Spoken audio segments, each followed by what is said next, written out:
masih dicurahkan semua nikmat-nikmatnya pada kita, terutama nikmat iman dan nikmat Islam, sehingga pada pagi hari ini kita dapat mendengar kajian live.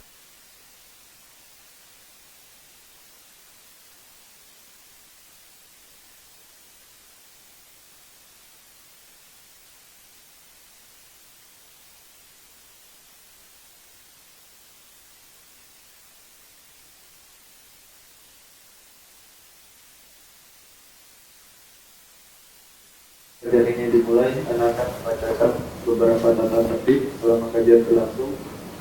Yang pertama, kami mohon pada semua partisipan Zoom untuk check-in menggunakan nama asli atau nama yang sudah dikenal. Kemudian yang kedua, kami mohon pada semua partisipan Zoom, baik ikhwan ataupun akhwat, untuk menonaktifkan fitur audio dan video.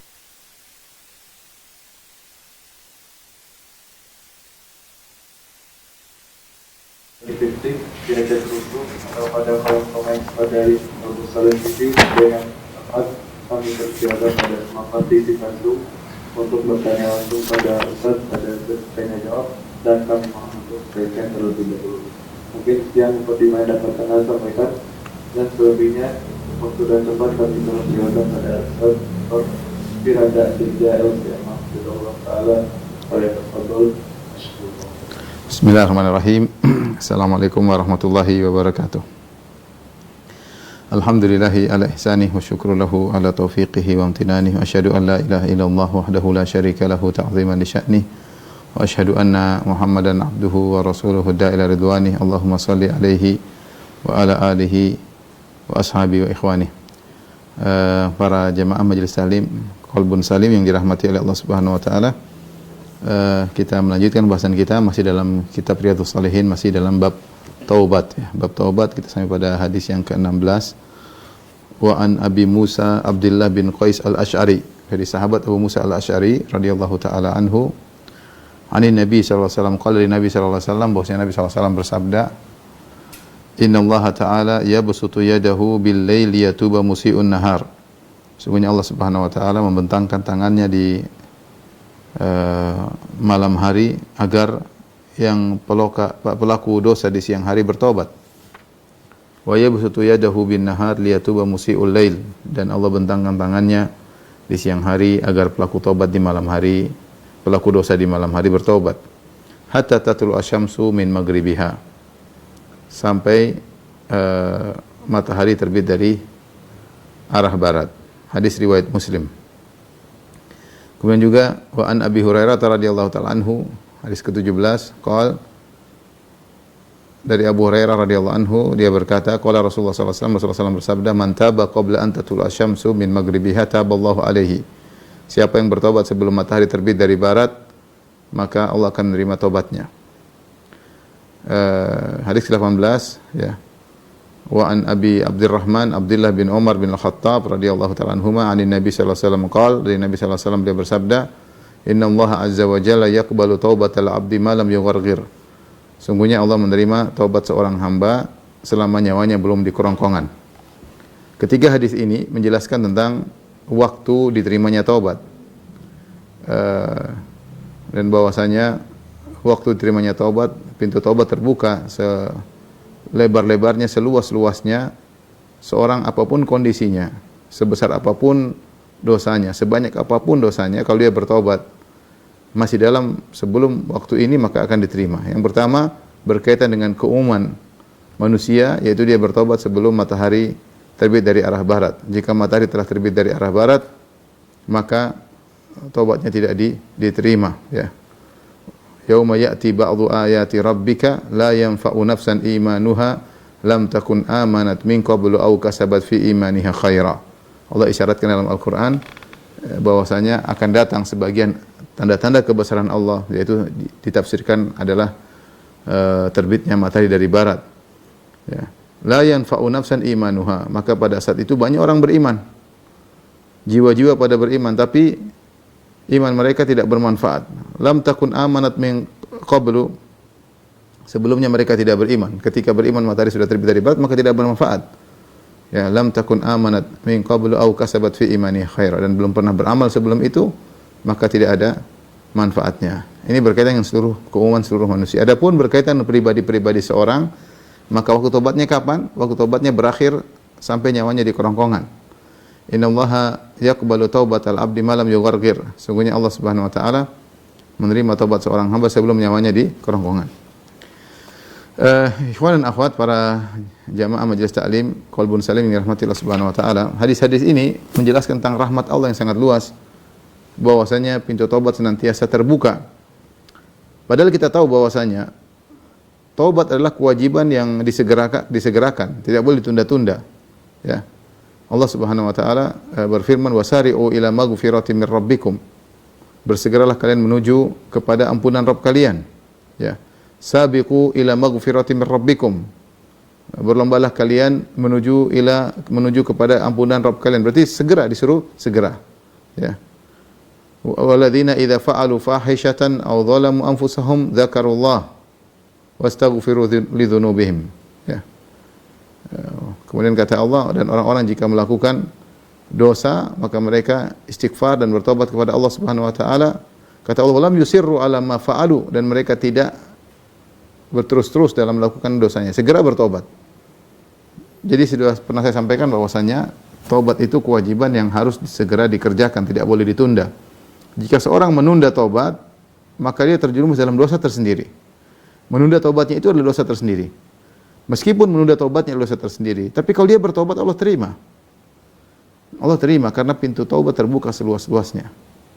Lihatlah dalam hadis yang pertama dari hadis Abu Musa al-Asy'ari, kata Nabi sallallahu alaihi wasallam, "Innallaha ta'ala yabsutu yadahu bil-lail liyatuba musii'un nahar wa yabsutu yadahu bin-nahar liyatuba musii'ul lail." Sesungguhnya Allah Subhanahu wa taala membentangkan tangannya di pagi hari, di malam hari, agar pelaku dosa di siang hari bertobat di malam hari. Dan Allah membentangkan tangannya di siang hari agar pelaku dosa di malam hari bertobat di siang hari. Seharusnya kalau malam dia berdosa, dia bertobat malam itu juga. Dan jika dia berdosa di siang hari, dia bertobat siang hari itu juga. Jangan tunda malam. Tetapi taruhlah dia menunda, taruhlah dia mengakhirkan tobatnya, tetap Allah terima. Ya, sebagian orang sebagian orang bermaksiat di siang hari. Dia tidak peduli, dan ini parah, kadang tidak punya malu berdosa di depan banyak orang. Sebagian orang bertobat di malam hari, tatkala dia bersendirian, tatkala semua orang sudah tidur, maka dia pun melakukan dosa. Nah, tetap pintu taubat terbuka. Sampai Nabi mengatakan, "Innallaha yabsutu yadahu." Allah membentangkan tangannya, menunjukkan siap menerima sebesar apapun dosa, siap menyambut ya orang yang melakukan dosa agar kembali kepada Allah. Oleh karenanya kita kalau melakukan dosa, ikhwan dan akhwat yang dirahmati Allah Subhanahu wa taala, dosa apapun jangan kita tunda-tunda untuk bertobat. Kalaupun kita tunda, segera, pokoknya berusaha segera. Malam, siang, paling maksimal sudah siang kita bertobat. Melakukan siang, malam maksimal kita bertobat. Seharusnya segera. Ya, karena Allah meskipun kita tunda, tetap saja Allah mengampuni, ya. Dan seandainya dia pun tunda terus, yang penting batas terakhir sebelum matahari terbit dari barat. Ya, kalaupun dia tunda, bukan hari ini dia bertobat, bukan besok dia bertobat, dia tunda. Yang penting sebelum matahari terbit dari barat. Atau berlaku bagi setiap orang, yang penting nyawanya belum di kerongkongan. Karena kalau sudah sampai pada halal muayyanah, sudah melihat muayyanatul maut, sudah melihat kematian, maka tidak bermanfaat tobat tersebut. Nyawa sudah di kerongkongan atau sudah melihat kematian di depan mata, ya. Seperti firman Allah Subhanahu wa taala dalam masalah ini, yaitu malam yughargir, sebelum nyawa di kerongkongan, maksudnya sebelum dia melihat kematian, dia belum lihat malaikat maut datang. Kalau dia sudah lihat malaikat maut datang depan dia, tidak bermanfaat. Apa kata Allah Subhanahu wa taala? Innamat taubatu 'ala Allahi lilladzina ya'maluna su'a bijahalatin thumma yatubuna min qarib. Fa ulaika yatubullahu 'alaihim wa kana Allahu 'aliman hakima. Wa laysatit taubatu lilladzina ya'maluna sayyi'at hatta idza hadara ahadahumul maut qala inni tubtu al-an. Ya. Walal ladzina yamutuna hum kuffar. Kata Allah Subhanahu wa taala, sungguhnya taubat itu bagi orang-orang yang melakukan kemaksiatan karena kejahilan, ya. Dia jahil, pelaku dosa pasti jahil, pasti bodoh bahwasanya ini perbuatannya mengakibatkan kemurkaan Allah, bodoh bahwasanya apa yang dilakukan ini hanyalah mementingkan kenikmatan sesaat dengan mengorbankan kenikmatan yang abadi. Maka setiap pelaku dosa dia pasti bodoh. Meskipun dia hafal ini, hafal anu, meskipun dia tahu perbuatan tersebut haram, tapi ketika dia melakukan berarti dia sedang bodoh. Kata Allah tadi, ya, innamat taubatu 'alallahi alladziina ya'maluna as-su'a bijahalah. Sungguhnya taubat itu hanya orang melakukan dosa, tsumma yatubuna min qarib, kemudian bertobat segera. Maksudnya segera ini apa? Sebelum nyawa di kerongkongan. Ada yang mengatakan lebih daripada segera, itu segera, tidak menunda-nunda. Kenapa Allah mengatakan segera, min qarib, dekat segera? Karena kalau orang nunda-nunda, biasanya dia semakin sulit bertobat. Hatinya terkena titik hitam, terus bertambah sampai menjadi ran, menutup, sampai tubi'a, sampai akhirnya jadi keras, sulit dia bertobat. Dan ini banyak kejadian orang seperti ini. Dia tunda tobat, akhirnya dia tidak berpikir untuk bertobat. Tenggelam dalam kemaksiatan, tenggelam dalam kelezatan yang haram, tahu-tahu meninggal dunia.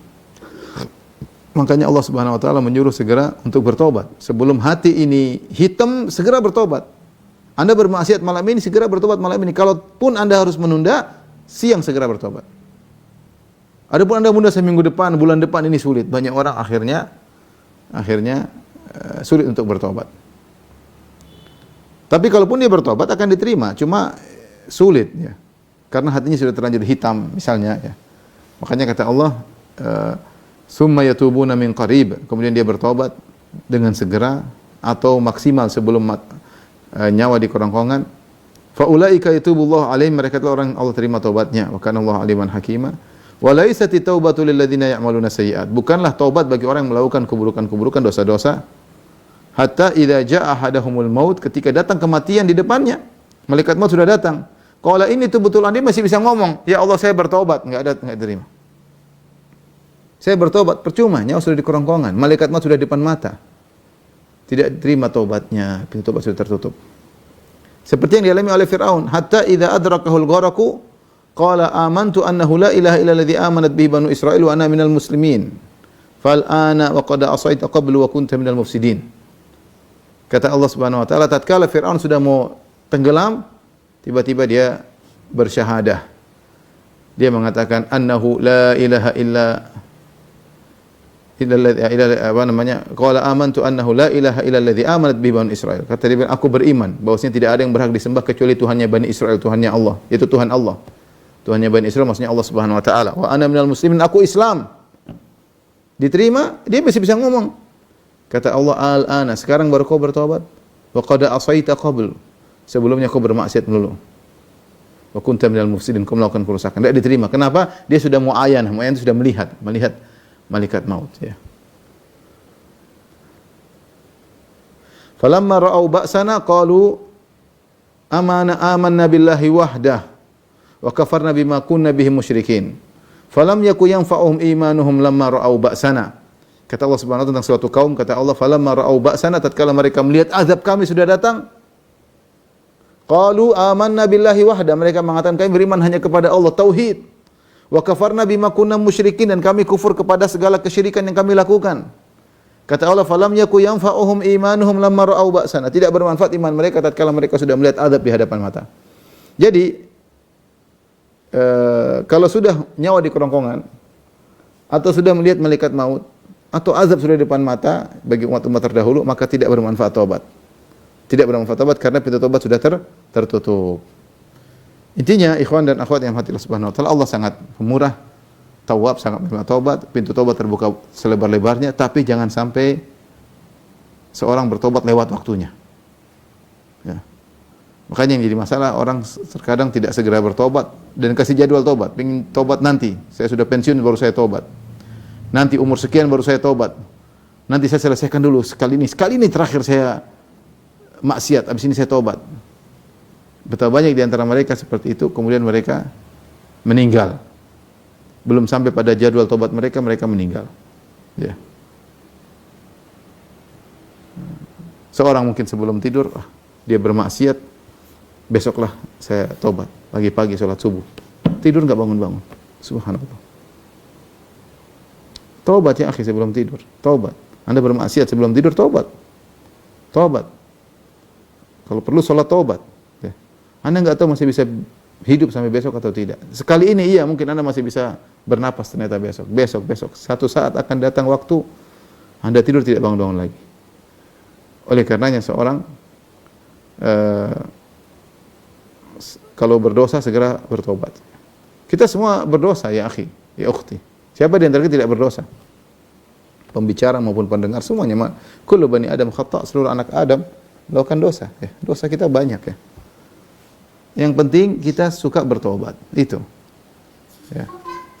Innallaha yuhibbut tawwabin. Allah mencintai orang-orang yang suka kembali kepada Allah, suka bertaubat. Baik, kita lanjutkan hadis berikutnya. An Zir bin Hubaysh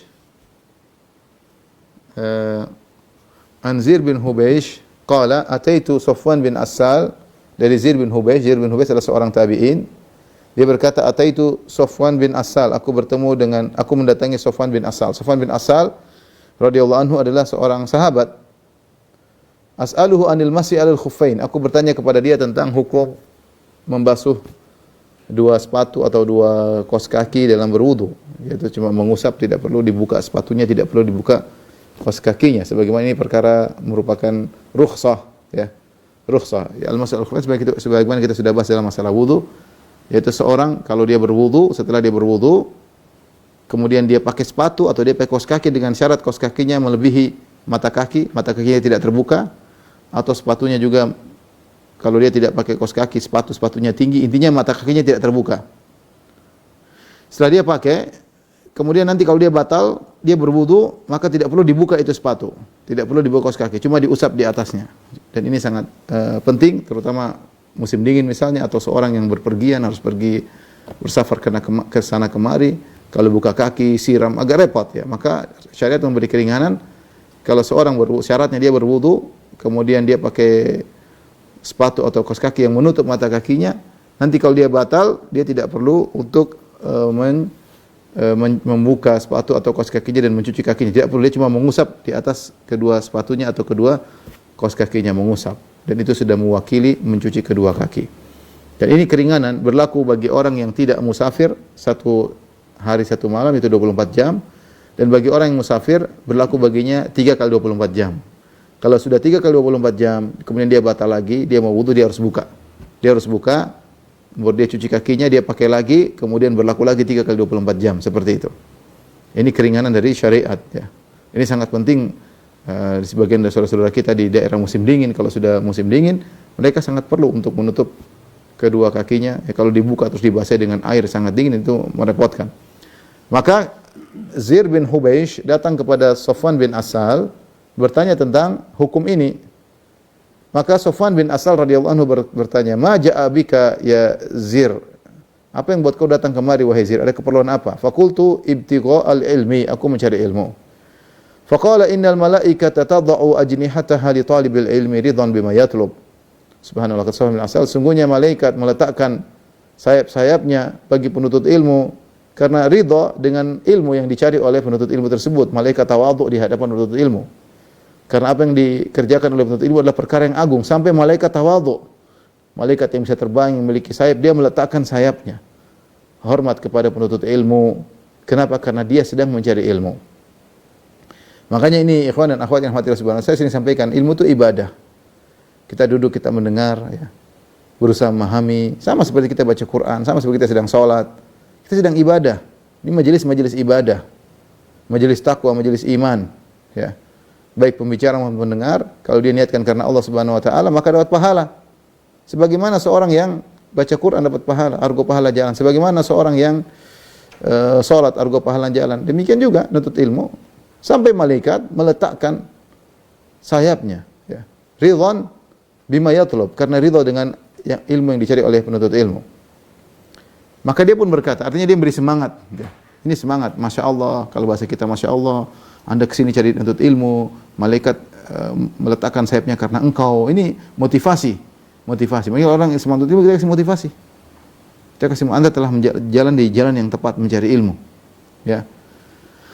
Ada apa gerangan? Fakultu, aku berkata, kata Zir bin Hubaysh, innahu qad hakka fi sadri al-mas'u 'alal khuffain ba'da al-gha'iti wal baul. Wa kuntum ra'an min ashabin Nabi sallallahu alaihi wasallam, faji'tu as'aluka. Kata dia, aku masih ragu, belum serak dengan masalah bolehnya mengusap kedua sepatu atau kedua kaos kaki setelah buang air besar dan buang air kecil. Wudu nggak usah buka sepatu, nggak usah buka kaki, cuma ngusap di atasnya. Saya masih kurang serak, wahai Safwan. Dan kau adalah seorang dari sahabat Rasulullah sallallahu alaihi wasallam. Maka aku datang kepada engkau untuk bertanya, untuk memastikan, cross check benar enggak hadis ini? Boleh seorang tidak perlu membuka sepatunya, tidak perlu membuka kaos kakinya, cuma ngusap di atasnya. Hal sami'ta yadhkuru fi dzalika syai'an? Apakah engkau pernah mendengar Nabi pernah menyebut tentang hadis seperti ini? Maka Safwan bin Asal radhiyallahu anhu berkata, qala na'am. Iya, saya pernah dengar. Kana ya'muruna idza kunna safaran aw musafirin an la nanzi'a khifafana thalathata ayyam wa layalihinna illa min janabah. Nabi pernah memerintahkan kami kalau kita sedang safar, maka tidak perlu buka khuf, tidak perlu buka sepatu, tidak perlu buka kaos kaki. Selama kapan? Selama 3 siang 3 malam, 3 hari. Kecuali kalau janabah. Kalau kau junub, mimpi junub atau berhubungan, maka silakan buka dan mandi junub. Adapun kalau hanya karena hadas kecil, hanya karena buang air besar, buang air kecil, maka tidak perlu dibuka, cuma diusap. Lakin min ghaitin wa baulin wa naumin, ya. Yaitu kalau karena tidur, karena buang air besar, buang air kecil, tidak usah dibuka khufnya, sepatunya dan kaos kakinya. Ya, tidak perlu, cuma diusap. Faqultu hal sami'tahu yadhkuru fil hawa syai'an? Maka dia tanya tentang masalah lain. Berarti benar, hadisnya benar, ya boleh. Kita hanya mengusap saja, tidak perlu membukanya. Untuk musafir 3 hari 3 malam, 3 kali 24 jam. Untuk orang yang tidak musafir, 1 kali 24 jam. Aku bertanya lagi, hal sami'tahu yadhkuru fil hawa syai'an? Apa kau pernah mendengar dari Nabi SAW dia menjelaskan tentang masalah kecintaan, kecondongan? Qala na'am. Kata Safwan bin Asal, na'am, saya pernah dengar. Kunna ma'a Rasulullah SAW fi safarin. Suatu hari kami bersama Nabi dalam safar. Fabaina nahnu indahu, tatkala kami sedang bersama Nabi SAW, idnadahu a'rabiyyun bisautin lahu jauhari. Tiba-tiba ada seorang Arab Badui memanggil Nabi SAW dengan suara yang lantang. Jauhari maksudnya suaranya lantang. Dia berkata, ya Muhammad, wahai Muhammad. Ini kebiasaan orang Arab Badui. Orang Arab Badui kalau panggil Nabi langsung panggil namanya, ya Muhammad. Tidak mengatakan, ya Rasulullah, ya Nabi Allah, wahai utusan Allah, wahai Nabinya Allah. Tapi dia panggil nama, ya Muhammad, dengan suara lantang. Fa'ajabahu Rasulullah SAW nahwan min sautihi, ha'um. Kata Nabi, iya. Rasulullah juga angkat suara dengan keras. Faqultu lahu, aku berkata, waihak uqdud min sautika fa innaka inda Nabi sallallahu alaihi wasallam wa qad nuhita an hadha. Maka aku berkata kepada orang Arab Badui ini, celaka engkau, rendahkan suaramu. Sungguhnya engkau sedang berada di sini Nabi sallallahu alaihi wasallam dan kau telah dilarang angkat suara di hadapan Nabi sallallahu alaihi wasallam. Ini Arab Badui ditegur. Apa kata Arab Badui tersebut? Wallahi la aqdud. Demi Allah aku tidak akan merendahkan suaraku. Arab Badui mau diapain? Bilang enggak, saya enggak akan rendahkan suaraku. Jadi Rasulullah tidak marah, kenapa kok gampangannya gitu? Rasulullah tidak marah, kenapa kau sewot gampangannya? Ini sahabat negur, jangan angkat suara, Rasulullah larang. Ya Allah larang. La tarfa aswatakum fawqa sawti Nabi wa la tajharu lahu bil qaul kajari ba'dhikum li ba'dhin. Jangan kalian angkat suara kalian, jangan kalian mengeraskan suara kalian di hadapan Nabi sallallahu alaihi wasallam. Tapi Arab Badui dia bilang katakan la aqdud, aku tidak akan rendahkan suaraku. Kemudian Arab Badui ini berkata, wahai Rasulullah, wahai Muhammad, al-mar'u yuhibbul qauma wa lamma yalhaq bihim. Ya Rasulullah, seorang mencintai suatu kaum tapi dia tidak bisa, belum menyusul mereka. Artinya kaum tersebut meninggal di luar, dia belum meninggal. Qala Nabi sallallahu alaihi wasallam, al-mar'u ma'a man ahabba yaumal qiyamah. Seorang akan dikumpulkan bersama orang yang dia cintai pada hari kiamat kelak. Ya, seorang akan dikumpulkan dengan orang yang dicintai pada hari kiamat. Ini hadis. Perkataan ini adalah perkataan yang sangat menggembirakan kaum muslimin. Sampai Anas dalam hadis yang lain dia mengatakan, ma farihal muslimun. Ya, tidak pernah kaum muslimin gembira seperti mendengar sabda Nabi setelah Islam, seperti gembira mereka pertama paling kepada Islam, yang kedua mereka bergembira seperti Nabi berkata al-mar'u ma'aman ahab, seorang dikumpulkan bersama dengan orang yang dia cintai. Sampai kemudian Anas berkata, fa inni uhibbun Nabi wa Abu Bakar wa Umar. Aku mencintai Nabi, mencintai Abu Bakar, mencintai Umar. Wa arju an akuna ma'ahum bi hubbi iyyahum, dan aku berharap dikumpulkan bersama mereka karena aku cinta kepada mereka. Wa illam a'mal bimithli a'mali, meskipun amalanku tidak selevel dengan amalan mereka, tapi karena kecintaanku semoga aku bisa dikumpulkan dengan mereka. Ya, Nabi sampaikan kepada Arab Badui ini. Arab Badui bertanya, Rasulullah, ada suatu kaum mereka sudah meninggal. Sementara seorang cinta kepada mereka, bagaimana? Kata Nabi, tenang, akan dikumpulkan. Seorang akan dikumpulkan dengan orang yang dia cintai. Ini adalah faedah dari Arab Badui ini. Oleh karenanya Arab Badui memang kalau datang kan kasar, kurang beradab, kan maklum mereka Badui. Tetapi mereka pandai bertanya dan mereka tidak segan-segan untuk bertanya, dan dalam hadis banyak. Ja'a Arabiyun, datang orang Arab Badui bertanya kepada Nabi. Ya, sampai-sampai sahabat senang kalau ada Arab Badui datang. Karena Arab Badui datang pasti nanya. Nanya untuk apa? Nanya untuk diamalkan, bukan untuk sebagai wawasan aja. Nanya untuk diamalkan. Itu Arab Badui. Mereka senang bertanya, dan kalau sudah bertanya pasti Nabi menjelaskan jawaban-jawaban yang bermanfaat. Kemudian kata Sufyan bin Asal, "Fama zala yuhaddithuna hatta dzakara baban minal maghrib." Nabi terus menyampaikan pembicaraan kepada kami dengan hadis-hadis sampai Rasulullah menyebutkan suatu pintu dari arah barat, masiratu ardihi aw yasiru rakibu fi ardihi 40 aw 70 aman. Pintu tersebut pintu yang sangat lebar, yang dimana kalau orang berjalan ya dari arah barat, orang berjalan, lebarnya itu bisa butuh perjalanan selama 40 tahun atau 70 tahun perjalanan agar sampai pada ujung pintu ke ujung pintu lebarnya. Qala Sufyan, ahadur ruwat qibala Syam, khalaqahu Allah Ta'ala yauma khalaqa samawati wal ard maftuhan litaubah.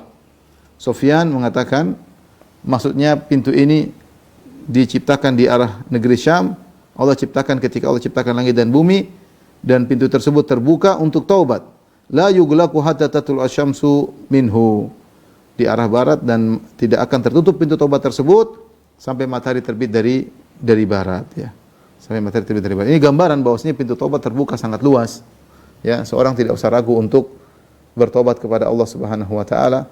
Tapi saya perlu ingatkan tadi, jangan ditunda-tunda. Jangan ditunda-tunda. Kalau seorang hendak taubat, khawatir hatinya menjadi hitam. Jadi sudah menjadi hitam, kemudian menjadi tabiat, sudah sulit. Distempel dengan cinta dengan kemaksiatan. Kalau Allah merahmatinya dia akan taubat, kalau enggak repot. Bisa jadi dia tidak akan bertobat sampai meninggal dunia. Itu yang kita khawatirkan. Inti dari hadis ini menjelaskan tentang bagaimana luasnya pintu taubat Allah Subhanahu wa taala. Hadis berikutnya, ikhwan dan akhwat yang dirahmati Allah Subhanahu wa taala, an Abi Sa'ad bin Malik bin Sinan Al-Khudri. Hadis tentang kisah pembunuh 100 nyawa. Dari Abu Sa'id Al-Khudri radhiyallahu anhu, anna Nabiyallahi qala, bahwasanya Nabi sallallahu alaihi wasallam bersabda, "Kana fi man kana qablakum rajulun qatala 99 nafsan." Dahulu di antara orang-orang sebelum kalian ada seorang lelaki yang dia membunuh 99 nyawa. Fasa'ala an a'lami ahli al-ardi, maka dia bertanya, mencari tentang siapa orang paling berilmu di atas muka bumi. Fadulla ala rahib, akan tapi dia ditunjukkan kepada seorang ahli ibadah, bukan ahli ilmu, yaitu rahib. Fa'atahu, maka dia pun datang kepada rahib ini, dia bertanya. Dia berkata, innahu qatala 99 nafsan. Dia bilang, wahai rahib, saya telah membunuh 99 nyawa. Fahallahu min taubah, bolehkah dia mendapatkan taubat setelah membunuh 99 nyawa? Rahib ini menjawab, faqala la, tidak. Kau tidak bisa diterima taubatnya. Faqatalahu, maka dia jengkel, dia bunuh ini rahib. Dia bunuh, fakammala bihi mi'ah, akhirnya dia telah membunuh 100 nyawa. Thumma sa'ala ya an a'lami ahli al-ardi. Kemudian dia pun bertanya tentang orang yang paling berilmu. Dia pasti penasaran, pasti ingin tahu hukumnya. Dia tanya tentang orang ahli ilmu, ternyata ditunjukkan kepada ahli ibadah. Fadulla ala rajulin alim, akhirnya ditunjukkan kepada seorang yang alim. Ya. Faqala, dia berkata, innahu qatala mi'ata nafsin, sungguhnya dia telah membunuh 100 nyawa. Fahallahu min taubah, apakah dia boleh bertobat? Faqala na'am, kata orang alim ini, iya, kau masih bisa bertobat. Wa man yahulu bainahu wa bainat taubat, siapa yang bisa menghalanginya dari taubat? Intaliq ila ardi kadza wa kadza. Kata orang alim ini, pergilah engkau ke negeri itu, ya. Fa inna biha unasan ya'budunallaha ta'ala. Sungguhnya di negeri itu ada orang-orang yang sedang beribadah kepada Allah. Fa'budillaha ma'ahum, maka beribadahlah kepada Allah bersama mereka. Wala tarji ila ardik, dan jangan kau balik lagi ke negerimu. Fa innaha ardu su'in, sungguhnya itu negeri yang buruk, kampung yang buruk. Fantalaqa, maka dia pun pergi nurut sama orang alim tersebut. Fantalaqa hatta idza nasafa at-tariq, dia pun berjalan menuju negeri yang ditunjukkan tersebut. Ketika sudah di tengah jalan, atahul maut, tiba-tiba dia meninggal. Subhanallah. Dia belum sholat, belum apa. Di tengah jalan dia meninggal. Tapi dia sudah berjalan menuju ke kampung yang baru tersebut untuk beribadah kepada Allah. Fakhtasamat fihi malaikatur rahmati wa malaikatul azab. Maka terjadi pertikaian antara malaikat rahmat dan malaikat azab. Ini ruh mau diambil oleh siapa? Faqalat malaikatur rahmah, maka berkatalah malaikat rahmat, ja'a taiban muqbilan biqalbihi ila Allah Ta'ala. Ini orang telah datang semangat dengan hatinya untuk bertobat kepada Allah Subhanahu wa taala, maka dia bersamaku. Wa qalat malaikatul azab, malaikat azab berkata, innahu lam ya'mal khairan qad, enggak bisa. Ini orang tidak melakukan kebaikan sama sekali, belum pernah melakukan kebaikan. Setelah dia tobat dia belum pernah salat, belum pernah bersedekah, belum pernah apa, baru jalan, dia tidak melakukan kebaikan sama sekali. Akhirnya mereka bertikai atau bertengkar antara malaikat rahmat dengan malaikat azab, masing-masing ingin menjalankan tugasnya. Fa atahum malakun fi surati adamiyyin faja'aluhu bainahum. Tiba-tiba ada malaikat datang dalam bentuk seorang manusia. Akhirnya mereka menjadikan malaikat yang datang dalam bentuk manusia sebagai hakam, hakaman, sebagai hakim yang memutuskan ya, mana yang lebih benar. Faqala, maka malaikat yang dalam bentuk manusia ini berkata, qisu ma bainal ardaini. Coba ukur jarak antara dua kota ini, kota yang ditinggalkan oleh, ini misalnya ini orang ini meninggal di tengah. Ini kota yang dia tinggalkan, ini kota yang dia tuju. Nah, kata malaikat tersebut, coba ukur jarak antara kota yang dituju dengan dia dengan jarak antara kota yang ditinggalkan dengan dia. Mana yang lebih dekat? Kalau ternyata dia lebih dekat kepada kota yang dia tinggalkan, maka dia ikut malaikat azab. Kalau dia lebih dekat kepada kota yang dia tuju, maka dia akan ikut malaikat rahmat. Ya. Kata dia, kisu, ukur. Fa ila ayyatihi ma kana adna fa huwa lahu. Dia lebih dekat kemana, maka dia diikutkan dengan yang terdekat tersebut. Faqasu, maka mereka pun ukur. Fawajaduhu adna ilal ardi allati arada. Maka ternyata jarak dia lebih dekat kepada kota yang hendak dia tuju, lebih dekat kepada kota yang hendak dia tuju. Ya. Faqabadathu malaikatur rahmah, maka nyawanya pun diambil oleh malaikat rahmat karena dia sudah dekat dengan, lebih dekat kepada kota yang dia tuju untuk beribadah kepada Allah. Wa fi riwayatan fi sahih, dalam riwayat yang tadi riwayat Bukhari Muslim. Dalam riwayat yang lain yang sahih, fa kana ilal qaryati salihati aqraba bi shibrin. Disebutkan bahwa jarak dia dengan kota yang baik itu cuma beda sejengkal, lebih dekat sejengkal daripada kota yang dia tinggalkan, lebih dekat. Faju'ila min ahliha, maka dia dianggap sebagai penghuni kota yang baik tersebut. Wa fi riwayatin fi sahih, dalam riwayat yang sahih juga, dalam sahih Bukhari, sahih Muslim, fa auhallahu ta'ala ila hadhi anta ba'adi wa ila hadhi anta qarrabi. Maka Allah wahyukan kepada bumi, yang satunya Allah sudah suruh menjauh, yang satunya Allah suruh dekat. Kota tujuan mendekat, kota yang ditinggalkan menjauh atas perintah Allah Subhanahu wa taala. Wa qala qisuma bainahuma, coba diukur antara jarak dia dengan kota yang dituju dengan kota yang ditinggalkan. Fa wajaduhu ila hadhi aqrabi shibrin faghfira lahu. Maka mereka mendapati bahwasanya jarak dia kepada kota yang dituju lebih dekat. Lebih dekat cuma seberapa? Cuma sejengkal. Faghfira lahu, maka dia pun diampuni. Maka dia pun diampuni setelah membunuh 100 nyawa. Wa fi riwayatin na'a bisadrihi nahwaha. Disebutkan bahwasanya jarak dada dia ke arah sana. Jadi sebenarnya jarak dia di tengah persis, cuma lebih dekat kepada kota yang dituju cuma jarak satu jengkal, dan itu menjadikan dia diampuni oleh Allah Subhanahu wa taala dan dimasukkan ke dalam surga Allah Subhanahu wa taala. Ini ikhwan dan akhwat yang dirahmati Allah Subhanahu wa taala, pendekatan yang diceritakan oleh Nabi sallallahu alaihi wasallam, dan ini benar-benar pernah terjadi. Ini kisah pernah terjadi, bukan permisalan, tidak, tapi ini kisah yang pernah terjadi untuk menjelaskan kepada kita bahwasanya betapa luas rahmat Allah Subhanahu wa taala, ya. Saya sudah pernah menyampaikan bahwasanya orang yang membunuh orang lain ini termasuk dosa besar. Dosa besar membunuh orang lain. Wa may yaqtul mu'minan muta'ammidan fajazaohu jahannamu khalidan fiha. Barang siapa yang bunuh seorang mukmin dengan sengaja, maka balasnya adalah neraka jahanam, dia kekal dalamnya. Wa ghadiballahu alaihi, Allah murka kepadanya. Wa la'anah, dan Allah laknati dia. Wa addalahu adzaban 'azima, dan Allah siapkan baginya azab yang pedih. Lihat di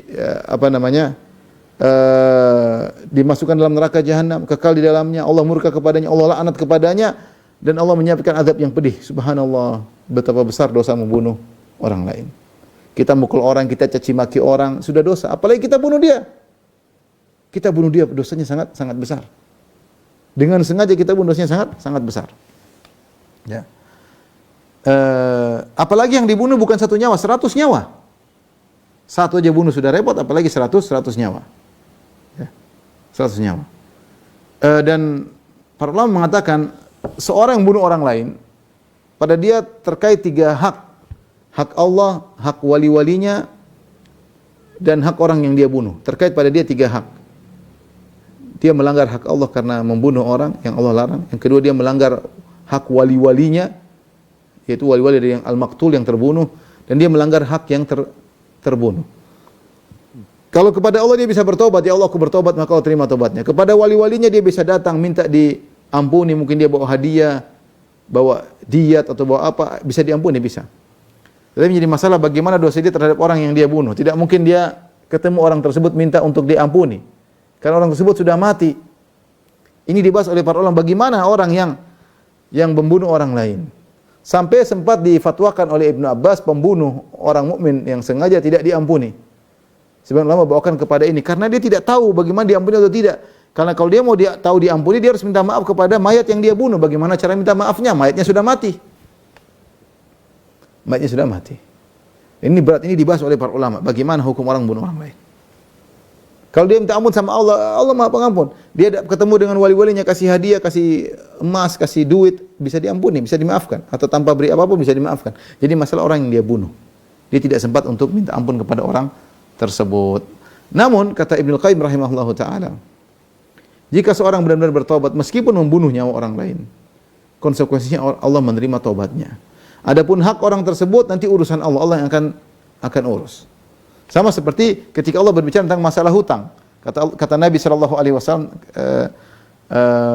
bahwasanya Allah membantu orang yang memiliki hutang. Kata Nabi SAW, man akhadha amwalan nas yuridu ada'aha addallahu anhu, wa man akhadha amwalan nas yuridu itlafaha atlafahullah.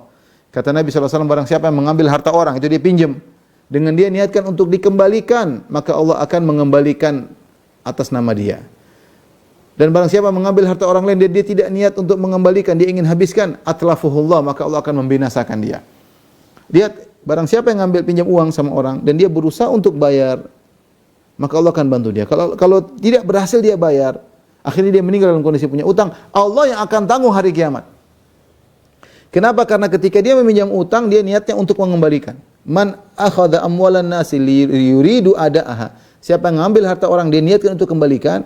Kalau dia tidak mampu, dia tidak lalai, kemudian keburu meninggal, Allah akan tanggung hari kiamat. Maka saya bilang sama seperti ini. Seorang membunuh orang lain, ini hak orang. Dia enggak bisa minta maaf lagi. Kalau kita pukul dia masih hidup, kita masih datang. Ya akhi, saya pernah mukul kamu, saya minta maaf. Mungkin dia berdarah-darah, luka, tapi dia bisa maafkan. Dia masih bisa ngomong, saya maafkan. Nah kalau orang sudah meninggal, gimana cara taunya? Gimana kita bilang sama dia, saya minta maaf? Dia sudah enggak bisa ngomong, kita enggak tahu. Makanya muncullah sebagian fatwa mengatakan, orang pembunuh orang lain tidak akan dimaafkan, tapi yang benar bisa dimaafkan. Ya, terus bagaimana hak orang yang meninggal? Urusan Allah Subhanahu wa taala, yang penting kamu benar-benar bertobat. Ini yang disampaikan oleh Ibnu Qayyim rahimahullah taala, meskipun kelihatannya sulit, namun ingat, jika dia kembali kepada Allah dengan pengembalian yang benar, rujuk kepada Allah, taubat kepada Allah Subhanahu wa taala, maka Allah akan menanggung bebannya pada hari kiamat kelak. Tapi perhatikan yang kedua, orang ini, dia bukan cuma membunuh 1 nyawa, dia sudah membunuh 99 nyawa. Tapi ketika itu ada inspirasi dalam dirinya untuk bertobat. Makanya kita katakan, kita jangan puas melihat orang melakukan kemaksiatan luar biasa. Siapa tahu dia bertobat. Betapa banyak orang rusak dulu kemudian bertobat. Betapa banyak orang pelaku maksiat kemudian hijrah. Banyak sekali. Yang bajingan, yang merampok, yang mencuri, yang macam-macam, yang suka berzina, yang suka nyanyi-nyanyi sana sini, alat musik, banyak orang kemudian bertobat, suka riba, bertobat kepada Allah. Kalau kita lihat kayaknya sulit, tapi ternyata dia bertobat. Sama seperti kita lihat ada orang sudah suka bunuh orang, datang dia bunuh 1, 2, 3, sudah bunuh 99 nyawa. Tetapi ternyata ada hatinya ingin bertobat. Subhanallah, terkadang orang tenggelam dalam kemaksiatan, hati kecilnya masih main. Dia ingin bertobat. Dan dia berusaha, dia bertanya tentang a'lami ahlil ardi. Siapakah orang paling alim di atas muka bumi ini? Ini menunjukkan dia sudah mengikuti metode yang benar. Metode yang benar kalau bertanya sama orang alim. Dia sudah mengikuti metodologi tersebut. Makanya dia bertanya tentang orang paling alim. Tapi ternyata dia ditunjukkan bukan kepada orang alim, ditunjukkan kepada orang ahli ibadah. Ditunjukkan kepada orang ahli ibadah, maka dia bertanya, saya sedang membunuh 99 nyawa, apakah saya bisa diampuni? Ahli ibadah ini, dia berfatwa tanpa ilmu, tapi pakai perasaan. Menurut dia orang seperti ini, gimana mau diampuni oleh Allah? Sudah membunuh 99 orang, masa mau diampuni? Maka dia mengatakan, enggak bisa, kok enggak bisa diampuni. Orang ini ngamuk, akhirnya dia bunuh lagi rahib tadi. Lengkaplah kammala mi'ah, dia lengkap membunuh 100 nyawa. Rahib ini menunjukkan dia jahil. Bagaimana dia menanamkan keputusasaan kepada seorang pelaku maksiat. Mengatakan kau tidak mungkin diampuni. Sampai diriwayatkan ada seorang yang sangat kejam namanya Hajjaj bin Yusuf Ats-Tsaqafi, dalam sebagian sejarahnya dia sudah membunuh Abdullah bin Zubair, membunuh Sa'id bin Jubair, dia bunuh sahabat, bunuh tabi'in, kejam. Hajjaj bin Yusuf Ats-Tsaqafi ini. Sampai di Asma binti Abu Bakar mengatakan Rasulullah telah mengabarkan bahwasanya di Saqif ada kadzdzab wa mubir. Ada dua orang, satunya pendusta, satunya orang yang sadis. Kata Asma binti Abu Bakar, saya rasa yang sadis itu engkau. Menurut saya engkau wahai Hajjaj bin Yusuf Ats-Tsaqafi. Dan dia tidak bisa bantah Asma binti Abu Bakar. Zatun taqain, maka dia pun pergi. Orang sangat sadis, sangat sadis. Bunuh sana, bunuh sini, bunuh sana, bunuh sini. Tapi disebutkan ketika dia akan meninggal, dia berkata, berdoa kepada Allah, Allah maghfirli fa innahum yaz'umun annaka la taf'al. Bayangkan, disebutkan dia berdoa begitu. Dia mengatakan, ya Allah, dia tahu dosa-dosa dia banyak, dia tahu dia bikin masalah. Tapi dia tidak putus asa. Masih ada tauhid di dalam dirinya. Dia mengatakan, ya Allah, ampunilah aku. Kenapa? Karena orang-orang menyangka kau tidak akan mengampuni aku. Dia bilang demikian. Ya Allah, ampunilah aku. Orang-orang menyangka kau tidak akan mengampuni aku. Jadi mau saya, kalau orang benar-benar bertobat kepada Allah, dia bunuh berapa orang pun, Allah masih terima tobatnya. Yang penting dia bertobat kepada Allah, nanti urusan masalah mereka Allah yang akan atur pada hari kiamat kelak. Sebagaimana seorang sudah berusaha berutang dengan semaksimal mungkin, dia tidak tunda-tunda, setiap dapat uang dia bayar, ternyata dia meninggal, keburu meninggal, Allah yang akan urus hari kiamat kelak. Lain halnya orang sudah punya uang enggak bayar, nanti aja beli lain, utang terkatung-katung, dia beli macam ini, beli anu. Yang menagih akhirnya susah, ini repot. Ya. Intinya ini rahib, orang ahli ibadah, ketika ditanya dia berfatwa tanpa ilmu, tapi dia berfatwa dengan perasaan. Dia mengatakan orang seperti engkau tidak bisa diampuni oleh Allah Subhanahu wa taala. Akhirnya dibunuh oleh orang ini, menjadi genap 100 orang. Harusnya rahibnya cerdas, ini orang sangar, suka bunuh orang. Harusnya jawab dengan cara, kalaupun dia mengatakan tidak diterima tobat, harusnya dijawab dengan cara yang halus. Sudah tahu ini orang sangar, ini singa di depan mata, dia bilang, oh kau tidak bakal, ya singanya ngamuk lah. Singanya ngamuk. Orang ini benar-benar temperamen, begitu bilang tobatnya tidak diterima, langsung dia penggal. Langsung dia penggal. Tapi ya, rahib tersebut salah dan dia berfatwa dengan perasaan bukan dengan ilmu, ya, dengan perasaan bukan dengan ilmu. Ini bahaya. Berfatwa membuat orang putus asa. Ya. Tanpa ilmu ini bahaya. Bukankah Nabi pernah menyampaikan tentang kisah dua orang dari Bani Israel, yang satu rajin ibadah, yang satu malas ibadah. Sampai akhirnya yang rajin ibadah negur terus, negur. Ya. Sampai yang ditegur tukang maksiat, sesuatu saat dia melakukan dosa yang sangat besar, dia mengatakan, kamu negur saya terus. Da'ni wa rabbi abu ista alayya raqiban, biarkan aku dengan Tuhanku. Kau diutus oleh Allah untuk ngawasi aku ya. Ngapain kau ngurusin aku? Salah ini orang. Dia tidak mau ditegur dan dia marah-marah, dia bilang, tinggalkan aku dengan Tuhanku. Ngapain? Kau memang nabi diutus untuk ngawasi aku. Ini perkataan yang menjengkelkan kepada orang alim tersebut, orang ahli ibadah tadi. Orang ahli ibadah tadi akhirnya ketika dikatakan demikian, kau diutus sama Tuhan untuk ngawasi saya. Biarin saya urusan dengan Tuhan. Nah, ini perkataan orang-orang yang tidak mau berubah ya. Menjengkelkan. Tapi akhirnya ketika ahli ibadah ini marah, kemudian dia berkata, lan yaghfirullahu lak. Allah tidak akan mengampunimu. Lihat, dia bikin orang ini putus asa. Lan yaghfirullahu lak. Dia membuat suatu statement atas nama Allah yang tidak benar. Pakai apa? Pakai perasaan. Menurut logika dia, orang seperti ini ditegur berulang-ulang tidak mau taubat, bahkan bila mengatakan, ya, tinggalkan saya dengan Tuhan, kau ngapain ngurusin saya?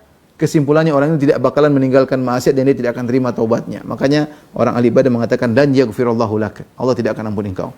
Subhanallah, dia dengan berani menyimpulkan demikian, maka Allah cabut nyawa mereka berdua. Kemudian Allah bertanya kepada orang ahli ibadah tersebut, kata Allah, man dzalladzi yata'ala alayya alla aghfira li fulan. Siapa yang berani bersumpah dengan nama Allah bahwasanya aku tidak akan mengampuni si fulan yang tukang mabuk ini, tukang maksiat ini, ya. Tukang melakukan kemaksiatan. Siapa yang bilang aku tidak akan mengampuninya? Qad ghafartu lahu wa ahbatu amalak. Lihat, aku ampuni dia dan aku gugurkan amalanmu, hai ahli ibadah. Maka seorang hati-hati. Fatwa itu tidak sembarang. Ada orang-orang yang berkompeten. Bukan asal ngomong. Lihat, rahib ini ngomong dengan perasaannya, kau tidak akan diampuni. Ya, kau tidak akan diampuni. Ini kesalahan fatal. Ya. Lihatlah apa yang dilakukan oleh para penyihir Firaun. Sebagai penyihir sampai puluhan tahun profesinya penyihir. Sampai datang dari jauh-jauh untuk berduel melawan Musa utusan Allah Subhanahu wa taala alaihissalam. Niatnya untuk mendekatkan diri kepada Firaun, mendapatkan dunia untuk mengalahkan Musa. Datang dari jauh dengan niat yang buruk, subhanallah. Tapi subhanallah, Allah berikan petunjuk, mereka beriman. Mereka beriman setelah mereka melakukan kesyirikan puluhan tahun, melakukan praktik perdukuhan selama ini, connecting dengan syaitan dan iblis. Namun di penghujung hayat mereka beriman dan mereka tidak hidup, tidak sampai satu siang. Beriman di waktu duha, belum sampai malam sudah dibunuh. Ternyata mereka diterima tobatnya. Ya. Dan mereka masuk surga. Lihatlah para pembunuh wali-wali Allah yang Allah sebutkan dalam surat Al-Buruj. Innal ladzina fatanul mu'minina wal mu'minati tsumma lam yatubu falahum adzabu jahannam wa lahum adzabul hariq. Sungguhnya orang-orang yang membakar kaum mukminat, membakar bukan cuma memukul, membakar hidup-hidup. Disebutnya seorang raja, ya, membakar puluhan ribu kaum mukminat. Ya. Kalau kita lihat ada orang seperti ini, wahum qu'ud, mereka duduk enjoy, menikmati orang-orang dibunuh. Jadi mereka membunuh, membakar sambil enjoy, sambil nonton, senang. Lihat maksiatnya kayak apa. Mungkin kalau kita melihat secara ukuran perasaan, orangnya tidak bakalan diampuni. Lihat bagaimana yang dibunuh wali-wali Allah. Orang-orang soleh, solehin dan solehat dibunuh, dibakar dan dia nonton senang. Tidak ada lagi perasaan manusiawinya, nggak ada. Orang ini tidak akan diampuni. Mungkin kalau kita yang berhukum, kita bilang tidak akan diampuni. Tapi bagi Allah tidak, Allah masih menawarkan ampunan. Makanya Allah mengatakan innal ladzina fatanul mu'minina wal mu'minati tsumma lam yatubu. Orang-orang yang membakar kaum mukminin hidup-hidup dan laki-laki mukmin dan maupun wanita mukmin dibakar hidup-hidup, kemudian mereka tidak bertobat. Falahum adzabu jahannam wa lahum adzabul hariq, maka mereka akan dapat azab neraka jahanam dan azab yang membakar. Tapi Allah mengatakan tsumma lam yatubu, kemudian mereka tidak bertobat. Artinya kalau mereka setelah membakar kaum mukminin mereka bertobat, diterima. Makanya salah seorang salaf menangis ketika membaca ini, mengatakan unzur ila karamillah ilaha ula, lihatlah bagaimana baiknya Allah kepada orang-orang yang membakar kaum mukminin. Qatalu auliya Allah, mereka telah membunuh wali-wali Allah, tapi Allah masih tawarkan mereka untuk bertobat. Namun mereka tidak bertobat. Tapi maksudnya pintu tobat sangat luas. Ini bukan lagi bunuh 10 nyawa, ribuan nyawa kata ahli sejarah. Ya, ribuan nyawa. Tetapi kalau dia bertobat, maka Allah akan terima tobatnya. Maka di sini dia bertanya kepada ahli ibadah, kata ahli ibadah, kau tidak akan diterima tobatmu. Maka dia pun bunuh orang tersebut, jadi dia 100 nyawa dia telah bunuh. Tsumma sa'ala an a'lami ahli al-ardh, tapi dia tidak putus asa, dia bertanya lagi, siapa orang paling alim, ya, siapa orang yang paling alim, ya, di atas muka bumi. Dia masih mencari orang yang paling alim. Dia masih mencari orang yang paling alim. Berarti dia, saya katakan tadi, metodologinya benar. Orang awam kalau bertanya, dia cari orang yang paling alim dalam bab yang dia tanya. Kalau tanya tentang muamalah, cari dai yang pakar muamalah. Tanya tentang akidah, cari akidah. Cari tentang fikih, tanya ahli fikih. Ya. Dia cari orang paling alim untuk dia tanyakan. Akhirnya fadulla ala rajulin alim, maka dia ditunjukkan kepada orang alim. Kali ini benar-benar berilmu, yang berfatwa pakai dalil bukan pakai perasaan. Faqala innahu qad qatala mi'ata nafsin. Dia bilang, ya ya ustaz atau ya orang alim, saya telah bunuh 100 nyawa. Fahalahu min taubat, apakah orang seperti ini ada taubatnya? Faqala na'am, wa man yahulu baina wa baina taubah. Orang alim menjawab dengan ilmu, iya benar, masih bisa diterima. Siapa yang bisa menghalangi dari taubat? Siapa yang bisa menghalangi dia dari taubat? Intalik ila ardi kadza wa kadza. Lihat orang alim menjawab dengan ilmu dan arahan. Dia bilang, kok siapa yang bisa menghalangi engkau dari taubat? Allah masih menerima taubat siapapun orangnya, apapun besar dosanya. Tapi ingat, kau harus pergi ke negeri sana. Fa inna biya unasan ya'buduna Allah. Di sana ada orang-orang menyembah Allah, ikut mereka. Temui komunitas baru, tinggalkan komunitas lama. Fa'budullaha ma'ahum, beribadalah kepada Allah bersama mereka. Perlu cari teman untuk mengukuhkan iman, bertobat perlu cari komunitas. Wala tarji ila ardhika, jangan kau kembali kepada negerimu yang lama. Fa innaha ardu su'in, itu adalah tanah yang, negeri yang buruk, kampung yang buruk. Artinya tinggalkanlah masa lalumu. Ada orang mau tobat tapi bertahan pada masa lalunya, susah. Ingin bertobat tapi masih ingin terkenal, susah. Susah. Ingin bertobat tapi masih dalam dunia entertain, susah. Ya. Kamu harus berubah komunitas kalau mau berubah, kalau benar-benar bertobat. Terpengaruh, sangat mudah terpengaruh. Saya sering sampaikan, saya pernah ngisi di Melbourne, kemudian ada seorang di bulan Ramadan. Saya tidak duga ada pertanyaan seperti itu. Dia berkata, Ustadz, saya diundang kawan-kawan untuk buka puasa di Australia, di Melbourne. Ya. Terus kenapa? Kan bagus makan buka bersama. Dia bilang, tidak Ustadz, pengalaman saya dulu, kalau mereka habis buka puasa, mereka minum khamar, minum whisky, minum wine. Dan kalau sudah wine, saya ikut minum juga Ustaz. Saya bilang, bayangkan, ada sekelompok orang puasa, habis buka puasa, buka puasanya dengan khamar, subhanallah. Ya, orang kejahilan ada saja. Dia bilang, Ustaz, saya kalau buka puasa mereka, saya akan minum khamar lagi sama mereka. Saya bilang, haram bagi kamu untuk hadir undangan mereka, tidak boleh. Tinggalkan komunitas yang buruk. Banyak orang hijrahnya tidak total, banyak orang tobatnya kembali lagi ke maksiatan. Kenapa dia tidak bisa meninggal komunitasnya? Tidak mampu. Masih ada syahwat yang ada dalam dirinya. Hobi yang tidak bisa ditinggalkan. Kalau tidak bisa totalitas, menuju ke totalitas. Jangan kemudian kembali. Menuju ke sana. Terus berusaha sampai bisa totalitas. Lihat orang alim ini cerdas. Dia mengatakan, pergi kau ke negeri sana, tinggalkan negerimu. Kau sana cari teman-teman, beribadah sama Allah bersama mereka. Beribadah kepada Allah bersama mereka. Tinggalkan negerimu, negeri kampung buruk. Yang buat kau ingat yang masa lalu, membuat kau terjerumus lagi.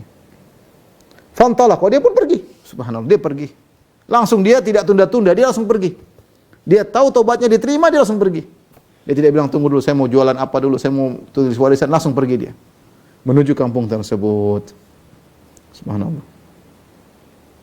Jadi ini penting ikhwan, kalau kita bertobat, tinggalkan hal-hal yang bisa mengingatkan kita pada masa lalu. Hati ini lemah. Hati ini lemah. Ya. Kalau Anda suka main musik, jangan dekat bergaul dengan orang main musik lagi. Kecuali Anda nasihati. Kalau enggak, Anda bisa kembali lagi, bisa. Karena ada kelezatan di situ. Ya. Ada kelezatan. Saya sampai sedih, saya pernah ditelepon sama orang. Ustadz, saya sudah lama tinggalkan musik, Ustadz. Tapi ada ustadz lain yang bilang musik itu halal, saya mau main lagi. Subhanallah. Sedih saya dengarnya.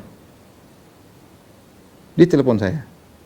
Saya bilang, enggak haram, saya jelaskan gini-gini, syubhatnya saya jelaskan. Saya ingin memastikan aja, dia ingin main lagi. Nah, manusia. Banyak orang sudah berhenti khamar, pingin minum khamar lagi. Betapa orang yang sudah meninggalkan zina, pingin zina lagi. Manusiawi. Makanya dia harus mengkondisikan dirinya untuk tidak kembali lagi. Caranya harus total meninggalkan dan cari komunitas baru. Man taraka syai'an lillah awaddahu Allahu khairan min. Siapa yang meninggalkan sesuatu karena Allah akan ganti dengan lebih baik. Allah akan gantikan dengan komunitas yang lebih baik. Allah akan gantikan dengan teman yang lebih baik. Allah akan berikan kebahagiaan yang lebih baik. Allah akan berikan kelezatan yang lebih baik. Tinggalkan itu. Lihat, orang alim ini memberikan arahan yang tepat. Akhirnya dia pergi. Dia pergi. Ketika pergi di tengah jalan, dia meninggal dunia. Saya tanya sama ikhwan-ikhwan para majelis taklim Qalbun Salim, dia sudah beribadah, dia sudah sholat? Belum jawabannya. Dia sudah berdoa? Belum. Dia sudah puasa? Belum. Dia belum sholat 1 rakaat? Belum juga. Dia belum puasa, dia belum bersedekah, dia belum apa-apa, baru jalan, mau niat, mau ibadah. Baru mau ibadah, belum beribadah sama sekali. Meninggal tengah jalan.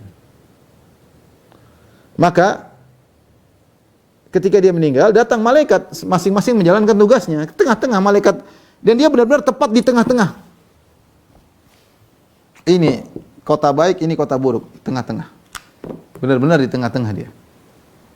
Sehingga dua malaikat tersebut datang, dua kelompongan malaikat, malaikat maut ingin, malaikat azab ingin mengambil, kan kalau malaikat maut cabut, kemudian malaikat maut mengoffer ke malaikat berikutnya. Nah, malaikat maut sudah cabut nyawanya. Ini mau diserahkan kemana ini? Malaikat rahmat atau malaikat azab? Malaikat rahmat, ya, arah kota yang dia tuju. Malaikat azab berdalil dengan dia dekat dengan kota yang dia tinggalkan. Mereka berdiskusi. Maka malaikat rahmat berkata, "Ja'a taiban muqbilan biqalbi ila Allah." Ini orang saya ambil, saya bawa ruhnya. Kenapa? Subhanallah. Jadi kalau Anda meninggal dalam kondisi baik, langsung disambut oleh malaikat rahmat. Semoga kita husnul khatimah. Intinya dia mengatakan, ini orang sudah jalan dengan semangat, dengan hatinya menuju kepada Allah. Sudah, ini kami ambil. Malaikat azab mengatakan, tidak, kami juga punya tugas. Ini orang belum beramal apa-apa. Mana sholatnya nggak ada, puasanya nggak ada, sedekahnya nggak ada, zikir juga belum. Sampai amal dia nggak ada. Kita bilang ada sebenarnya amal dia itu, dia berjalan menuju, ya. Sudah niat, ya. Tapi secara zahir nggak ada. Makanya digunakan kata lam ya'mal khairan qad, itu melakukan kebaikan sama sekali. Zahirnya zikir enggak, salat enggak, puasa enggak, sedekah enggak ada, baru jalan doang. Akhirnya datanglah malaikat dalam bentuk manusia. Kemudian mereka bilang, udah kamu aja jadi hakim di antara kami. Faqala qisu ma bainal ardaini fa ila ayatihima kana adna fa huwa lah. Ukurlah mana yang lebih dekat. Apakah mayat orang yang lebih dekat kepada kota yang baik atau lebih dekat kepada kota yang buruk. Subhanallah. Diukur, ternyata lebih dekat sini cuma 1 jengkal. Cuma 1 jengkal, jadi beda tipis. Akhirnya diikutkan.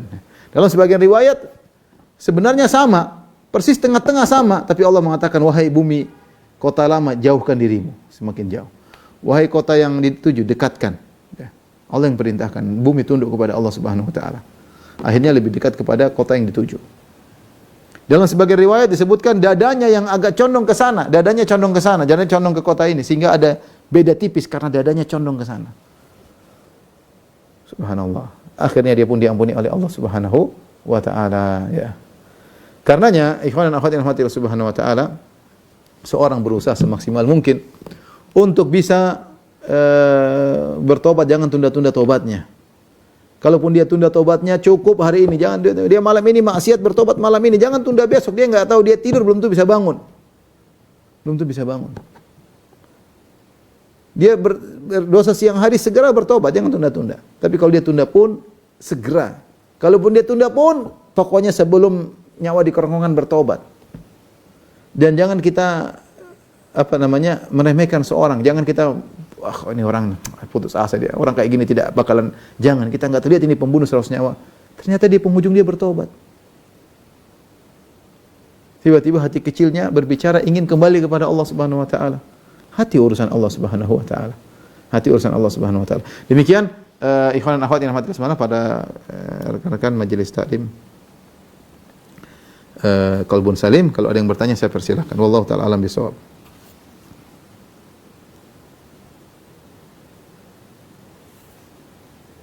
Suaranya ini.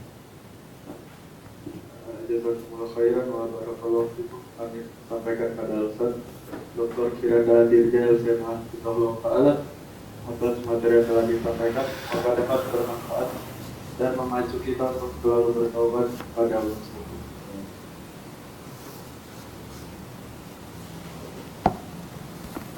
Silakan. Di mute, ke-mute itu? Oke. Oke. Pertanyaan pertama. Assalamualaikum Ustaz. Assalamualaikum warahmatullahi wabarakatuh. Izin bertanya, bagaimana kita harus menata hati saat kita bertobat? Apa saya harus merasa bahwa saya tidak sekejam Firaun atau seburuk Abu Lahab sehingga Allah pasti mengampuni saya, atau saya harus merasa bahwa dosa saya sudah seperti banyaknya butiran pasir dan sebesar bintang-bintang memenuhi jagat raya, rata menjadi makhluk paling hina di alam semesta ini. Jazakallahu khairan. Wallahu alam bisawab, seorang antara khauf dan raja, antara khauf dan raja, antara berharap dan antara takut, harus ada selalu dalam dirinya. Makanya dalam sebagian ayat Allah memastikan bahwasanya Allah menerima taubat, seperti Allah mengatakan, "Innama taubatu 'ala Allahi lil ladzina ya'maluna su'a bi jahalin tsumma yatubuna min qarib fa ulaika yatubu 'alaihim." Yatubullahu 'alaihim. Sungguhnya orang yang melakukan dosa kemudian segera bertobat, Allah akan terima. Allah mengatakan Allah terima. Alam ya'lamu anna Allah huwa yaqbalu taubata an ibadi. Tidak akan mereka tahu bahwasanya dialah Allah yang menerima taubat dari hambanya. Allah terima taubat. Ya. Dan Allah mensifati dirinya dengan Tawwab, Maha penerima taubat. Dan ini semuanya mengkonsekuensikan kalau hamba bertobat, Allah pasti terima. Kita husnudzon, tapi kita juga ada perasaan takut. Bisa jadi taubat kita tidak diterima. Makanya Allah mengatakan seperti firman Allah, "Ya ayyuhalladzina amanu tubu ilallahi taubatan nasuha, asa rabbukum ayyukaffira ankum min sayyi'atikum." Wahai orang yang beriman, bertobatlah kepada Allah dengan taubat yang nasuh, yang benar sebagaimana sudah kita jelaskan makna taubatan nasuh. Kemudian kata Allah, "Asa rabbukum," semoga Allah mengampuni dosa-dosa. Allah menggunakan kata asa, semoga. Ada sebenarnya mengatakan menunjukkan bahwasanya tidaklah kewajiban Allah untuk menerima taubatnya, bukan kewajiban Allah. Tapi kalau Allah mau terima taubat, Allah terima taubat. Dan juga agar engkau tidak terlalu pede bahwasanya taubat pasti diterima. Ya. Ibnu Qayyim membahas masalah ini, bahwasanya masalah diterimanya taubat adalah masalah yang gaib. Sehingga hamba senantiasa berada antara khauf dan raja, antara berharap dan takut. Kita menghadirkan diri kita dalam sisi lain, Allah Maha penerima taubat, ya. Saya bukan seburuk Fir'aun, saya bukan seburuk Abu Jahal, saya bukan seperti Abu Lahab. Ya, saya lebih baik mungkin dari pembunuh 100 nyawa ini. Allah Maha terima taubat saya. Ya, kita ada husnudzan, tapi kita juga, ya Allah, mudah-mudahan taubat saya benar. Saya khawatir ada kemunafikan dalam diri saya sehingga taubat saya tidak diterima. Jadi tetap aja seorang antara khauf dan raja. Ya, karena kalau dia pede terima taubat, kadang-kadang dia ujub, akhirnya dia lupa. Tapi kalau dia selalu berharap karena rasa takut sehingga dia selalu mengintrospeksi diri, tidak merasa pede, selalu ingat dengan masa lalunya yang buruk sehingga dia bertobat terus. Ya. Makanya dikatakan ada seorang masuk surga dengan dosa dan ada orang masuk neraka karena amal soleh. Masuk neraka karena amal soleh, dia ujub dengan amal solehnya. Mau surga karena dosa, karena dia selalu ingat dosanya, dia bertobat terus. Sehingga dia masuk surga. Jadi tetap saja saya bilang menata hati antara keduanya. Kita ada berharap dan ada rasa takut. Berharap dan rasa takut. Kita takut kita bertobat, kita kembali lagi. Benar dalam hadis Nabi bahwasanya Allah menerima taubat. Antaranya selalu demikian, antara berharap dan takut. Ya, semoga Allah mengampuni dosa-dosa kita dan Dia Maha penerima taubat. Wallahu a'lam bishawab. Ya, selanjutnya, Assalamualaikum Ustaz. Bagaimana menasihati adik agar taubat dan keluar dari bank konvensional? Apa kita berdosa bila tidak menasihati karena takut dia memuji kita? Iya, kita berdosa kalau tidak menasihati adik kita. Tapi menasihati dengan cara lembut. Ingat ya, kita menasihati, tugas kita menasihati bukan tugas kita mengeluarkan dia, tidak. Mengeluarkan dia itu urusan Allah, hati dia dapat hidayah urusan Allah. Tugas kita menegakkan argumentasi dan hujah kepada adik kita tersebut, tapi dengan cara yang lembut. Sekali-sekali si artikel, sekali duduk empat mata. Ya, adikku, saya sangat sayang sama kamu. Mungkin ekonomi lebih bagus, tapi ingat ini riba, dijelasin begini-begini, lihat betapa banyak orang susah kayak gini. Sampaikan, ya ini riba hukumnya haram. Enggak tahu sampai kamu makan haram. Sampaikan pelan-pelan.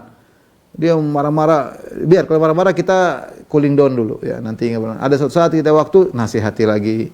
Ya, itu namanya kita sayang sama adik kita. Adapun kita tidak mau nasihati gara-gara dia marah sama kita, ya kita enggak sayang namanya. Kita akan ditanya oleh Allah pada hari kiamat kelak. Karena orang yang paling berhak untuk menasihatinya adalah orang yang paling terdekat. Ya kalau kakaknya saja tidak mau nasihat, terus ngarapin orang nasihati. Kakaknya saja tidak sayang, bagaimana orang lain mau nasihati? Ya. Kata Allah Subhanahu wa taala, "Anzir ashiratakal aqrabin." Berilah peringatan kepada keluarga terdekatmu. Tapi dengan cara yang lembut tentunya, dengan hikmah dan bijak. Wallahu a'lam bishawab. Selanjutnya dipanggil Al-Akh Maulana Arif Fikri.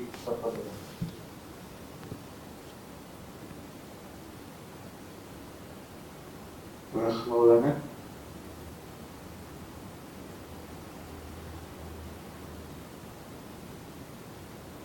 Baik, selanjutnya mungkin Bu Rahman, apa kali?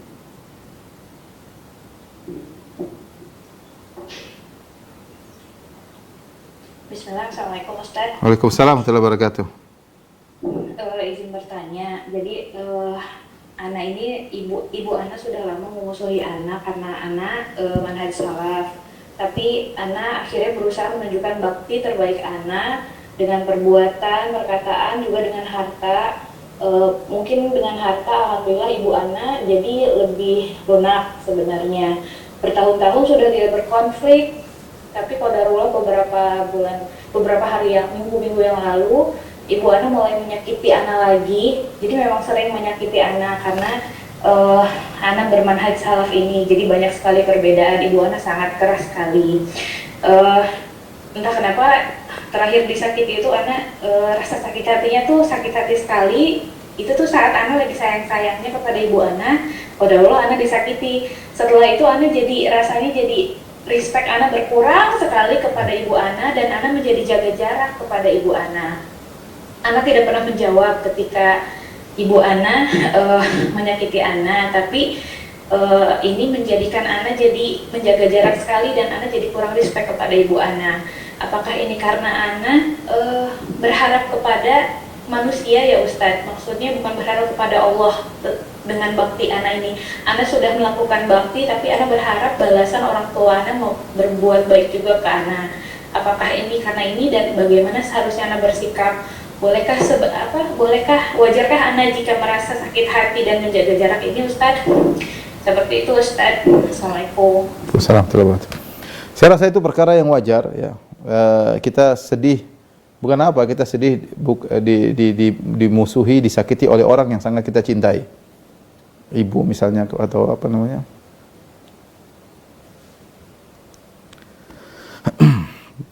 Tapi maksud saya sabar ya. Jadi apa namanya?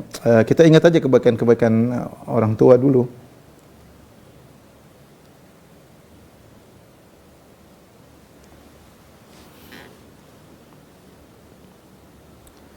Maksud saya apa yang dilakukan oleh orang tua kepada kita, mungkin dia marah, mungkin dia ngomel, nggak ada apa-apanya dengan kesulitan yang dulu kita berikan kepada dia ketika kita masih kecil. Jadi kita tutup, memang ada sakit hati wajar, tapi kita tutup, apa sih itu, cuma itu lahan pahala bagi saya. Dia ngomel-ngomel, saya diem aja. Nanti bukan berarti boleh, maksudnya kita agak jauhi sebentar, tapi jangan lama-lama ya. Kita pun ketika kita jauhi bukan karena jengkel, tapi mungkin memberi pelajaran kepada ibu ya. Kalau kita niatnya karena jengkel, saya khawatir kita berdosa. Tapi kalau kita diamin sebentar karena takut lebih memuncak, atau karena untuk memberi pelajaran semoga ibu bisa berubah, mudah-mudahan nggak apa-apa. Tapi kalau kita terbawa akhirnya kita putus, nggak ngomong sehari, 2 hari, 3 hari, sampai seminggu, ini saya takut kita berdosa. Jadi ingat aja kebaikan dari ibu. Apa yang dilakukan oleh orang tua ringan, gak ada masa mau dimaki-maki, mau diapain. Apalagi cuma sehari 2 hari ini, cuma seminggu 2 minggu ini, nggak ada masalah. Rajut kembali pelan-pelan, insya Allah kembali lagi. Dan anggap itu ladang pahala ya, ladang pahala. Ingat kebaikan-kebaikan orang tua yang tentunya tidak ada bandingannya dengan apa yang kita lakukan buat mereka. Wallahu a'lam bishawab. Mungkin sampai sini saja, ikhwan dan akhwat yang rahmatillah subhanahu. Insyaallah kita lanjutkan pada pertemuan berikutnya tentang kisah taubatnya Ka'ab bin Malik radhiyallahu taala anhu. Wabillahi taufiq wal hidayah. Assalamualaikum warahmatullahi wabarakatuh.